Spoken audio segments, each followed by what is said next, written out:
Tom Nuy qui nous le donne. Bonjour Salvador. Bonjour, vous allez Nadia. bien? Très bien. Alors, vous êtes originaire du Cameroun, vous étiez boxeur, hein, c'est bien ça. Alors, un ancien boxeur, donc, devenu peintre, mais aussi auteur et même acteur. Alors, vous avez un parcours assez atypique, hein, c'est le moins qu'on puisse dire. Parcours sur lequel nous allons revenir pour parler, entre autres, de votre exposition à Casa, on va en parler tout à l'heure, mais aussi d'un film dans lequel vous jouez. Mais avant, j'aimerais, Salvador, que vous nous disiez un mot sur votre prénom, justement. Salvador. C'est un prénom qui m'a été donné comme ça par les amis à travers le désert. C'est qu'on a vécu au désert en Algérie et c'est des histoires un peu tristes, mais à travers la tristesse, il faut transformer ces histoires dans la joie, dans une manière qui peuvent être partagées et apprendre à vivre ensemble sans la haine. Et du coup, c'est pour ça que ce nom il a été venu. Et moi, je me suis retrouvé dans la peinture. Et bon, on m'appelle Salvador. Vous appelez Salvador parce que vous avez sauvé des vies, Salvador. Oui, j'ai eu trop humble pour l'affirmer, en fait. Alors, je me permets de le dire. Salvador, voilà, qui veut dire oui, j'ai eu celui qui a sauvé des vies. On dirait, j'ai eu plus d'air problèmes sur le désert. Sur le désert, là on était presque abandonné, sans eau, sans personne, il n'y avait pas de voiture et tout le monde était censé crever le lendemain. Et du coup, j'étais obligé de tirer le convoi, comme on dit. Et je ne connais pas, je les amenais non plus. Mais il y avait celles qui étaient malades. Et on n'a pas vécu à arriver en Algérie. Et après, il y a eu un qui est mort, il y a eu l'autre qu'il fallait amener à l'hôpital, et c'était vraiment l'enfer. Mais je m'excite parce que j'ai pas lâché, parce que j'abandonne pas. Vous êtes un battant.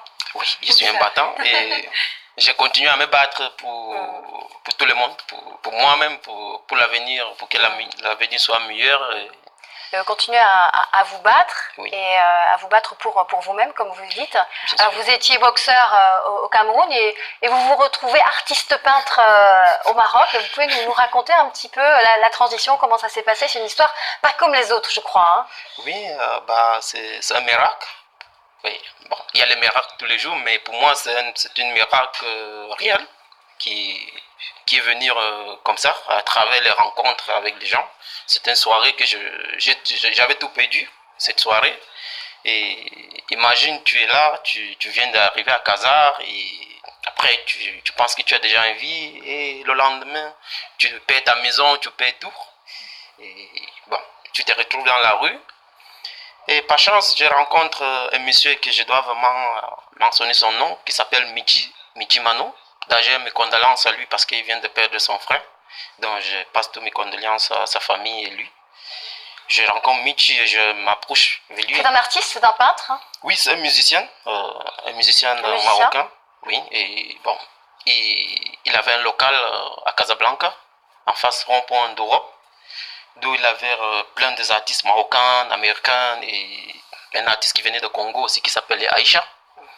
Et du coup, je dis à Michi, je ne le connais pas, on ne s'est jamais vu. Écoute, frère, je viens d'arriver ici, je ne connais personne. Est-ce que tu peux me prêter ton local pour la nuit? Et le lendemain, je m'en vais parce que c'était en octobre et il faisait froid. Du coup, il m'a accepté et après, petit à petit, je me suis trouvé dans l'art. Est-ce qu'on peut dire que la peinture vous a sauvé en quelque sorte? Vous avez sauvé des vies, mais est-ce qu'on peut dire que ça vous a sauvé vous-même? Oui, parce que depuis que je suis revenu peintre, les choses ne sont plus restées les mêmes. Les choses ont beaucoup changé. Et j'ai compris que en fait, c'est ça qu'il faut aller faire. Parce que ça m'a ouvert les portes. Ça m'a fait découvrir quelque chose dans moi que je n'ai pas eu l'occasion de lui découvrir vers le passé. Et je ne pense pas abandonner maintenant, même si y a d'autres occasions qui se proposent, je ne peux pas abandonner la peinture. Justement, puisqu'on parle de votre peinture, vous avez une exposition le 26 à Casablanca. Où est-ce qu'elle va se dérouler exactement?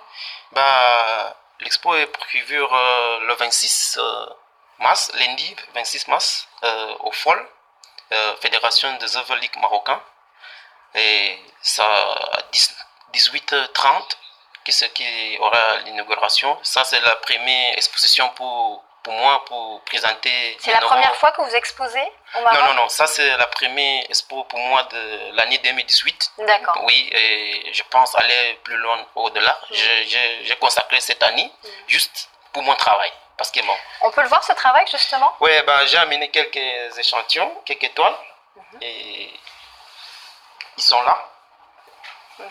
Vous mettez devant vous, mettez-le devant vous, qu'on puisse, voilà. La caméra est là, Et de ce côté. donc mettez devant vous, Cool. comme ça, devant vous carrément. Voilà. J'ai amené quelques toiles. Ça, c'est comme cette exposition, le thème c'est Art is Freedom. Voilà, qu'est-ce que vous voulez en fait mettre en valeur dans vos travaux en fait? Art is Freedom. Comme j'ai mis ce thème Art is Freedom, c'est une collection qui n'a pas de style exact. Ça part dans tous les sens, mais ça essaye de passer un message de côté des artistes, parce que je n'ai pas envie d'être conditionné à travailler sur un thème ou à travailler sur un seul style que je produis la même chose. Là, je sens que je peux dénicher. C'est ce que vous avez dans le cœur sur le moment. Voilà, donc pour le moment, j'ai plus d'étoiles que j'ai. Ça, c'est un masque, et cette masque, je l'ai nommé. Il a son titre, et si je vous dis, ça doit aller très loin. Et ça, c'est le petit personnage. Ouais. Oui. Plus haut, montrez. C'est le petit personnage qui se défoule. Et il y a la joie, il y a la tristesse, il y a un peu de tout dedans. Ce sont qui ces personnages? Les personnages, tous ces personnages, pour moi, ils représentent, comme je suis toujours dans le cadre de l'immigration, oui, ils représentent pour moi tous nos frères, nos jeunes qui sont dans les déserts, dans les rues, un peu partout. Ce que j'essaye de faire, de les représenter dans une manière sympa et communiquer avec eux, entre moi, eux, la nature et mes expressions de manière très artistique. Donc ça, ce sont des tableaux que l'on verra le 26 mars à Casablanca. Oui, en fait, il y en a des centaines, je fais 30. Oui, ça c'est les derniers juste que j'ai produits. Il y a les autres qui sont déjà bien pour présenter. Ça c'est les derniers que parce que je ne voulais pas vraiment les encadrer. Je veux que ça soit naturel et bon, si quelqu'un le veut, il peut ramener encadré chez lui. Parce que là, pour moi, c'est un partage. Oui, c'est quelque chose qui donne l'occasion aux autres de découvrir parce que on exprime à travers ça. Et on ne peut pas vraiment écrire. Oui, je ne peux pas écrire tout ce que je pense, tout ce que je sens. Alors, on va parler, il nous reste très peu de temps, Salvador. On va parler du film, d'une actualité très, très brûlante. Donc, un film qui n'a pas fait l'objet pour l'instant de projection publique. Dites-nous quel est le message. Oui, dans ce film, on a titré le film Mon pays, c'est toi. Parce que nous pensons que tout le monde est libre de vivre vraiment d'où il est. Et comme ça parle de l'intégration de subsahariens au Maroc, nous, on essaye de passer un message très sympa. Oui, une intégration positive, c'est ça qui est important de préciser. Oui, c'est de faire comprendre aux gens aux frères subsahariens qu'on peut vivre au Maroc, on peut gagner la vie ici. C'est pas d'aller en Europe à tout prix. Europe or die, c'est pas vraiment ça l'avenir. Actuellement, tous les yeux se tournent vers l'Afrique. Et je pense que nous, la jeunesse, on devait saisir l'occasion pour vraiment valoriser nos cultures, notre Afrique et essayer de lui mettre en valeur. Encore un moyen de sauver des vies finalement. Oui, c'est ça. Sinon, nous, on ne peut rien faire. Nos papas, ils vont passer et notre culture sera perdue et tout le monde sera immigré ailleurs. Qu'est-ce qui va devenir l'Afrique en fait? La jeunesse africaine meurt à cause de l'immigration clandestine.